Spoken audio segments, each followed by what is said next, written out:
Hello guys, this is Anirudh Kale from Andy Infosec Pune. I am here to answer some of the questions of your students. First of all, I'll introduce myself and my company. So, my company is a Pune-based cybersecurity company.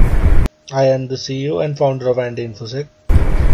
So, Andy Infosec deals in three verticals.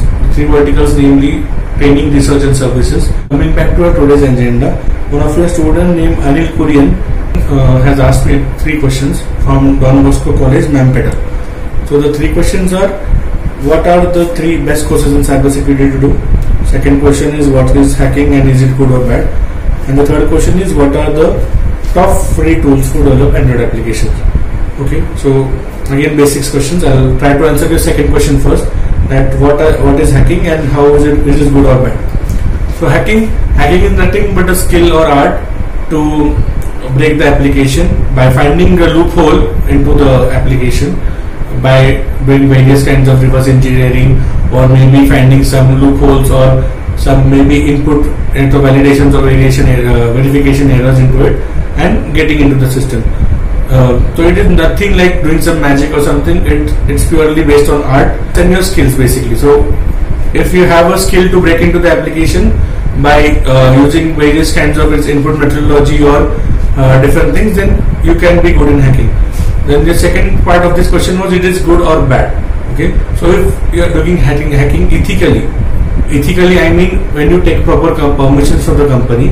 For example, if you want to test Andy Infosec's website for security testing, for VAPT maybe, so if all prior permissions are taken from me or any other person from, so even if you are a freelancer or from represent a company, what you need to do is you need to take proper previous permissions, right? It can be me or from the authorized person from whom you need to take the permission, and then only you can hack into the system for the purpose of preventing the system or securing the system from the external attackers.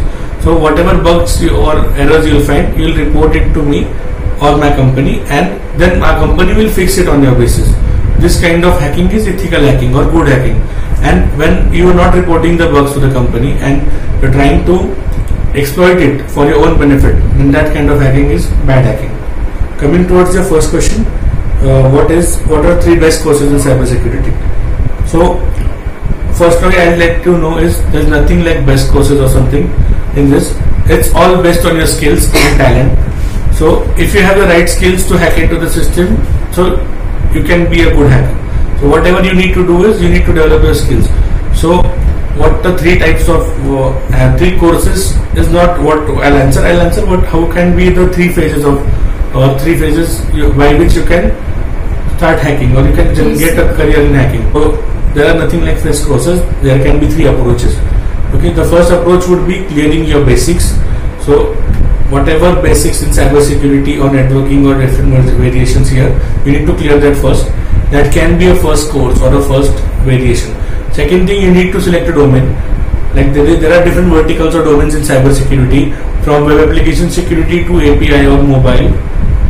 So select your vertical and then have a detailed study in that vertical. That can be a second course or second approach by which your fundamentals of that vertical or that domain becomes clear, and you can do your further research and job in that domain. And the third course or third vertical can be experting yourself in that domain, to be an expert in that domain and continue your job or your profession in that vertical or that way. Can be the three courses or three ways of cybersecurity. Coming to, we have taken care of this at Andy Infosec. Like we have, you don't need to have any previous knowledge when you come to us. Okay, so we start from a basic course which name is cybersecurity for beginners, where you don't need to have any previous qualification or knowledge, and you can opt for it and you can go for it. And depending on your experience on beginners, you can opt to a more advanced course like web application security or certified cybersecurity professional or something. So already we at Andy Infosec are approaching the same terminology or same verticals similarly. Coming towards the third question is: what are the free tools to develop Android applications? Okay, so this is a very basic question. There is nothing known as free tools for Android application. Whatever you need to do, you need to develop it or code it yourself. Or you can Android Studio is freeware or a free source tool which you can use to develop Android applications.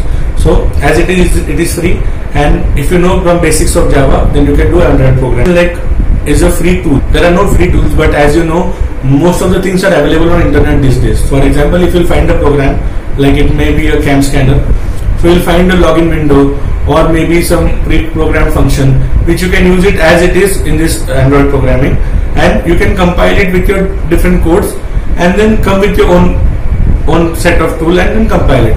So that's what you can do when it comes to a ready-made code or a free online tool. There is no such as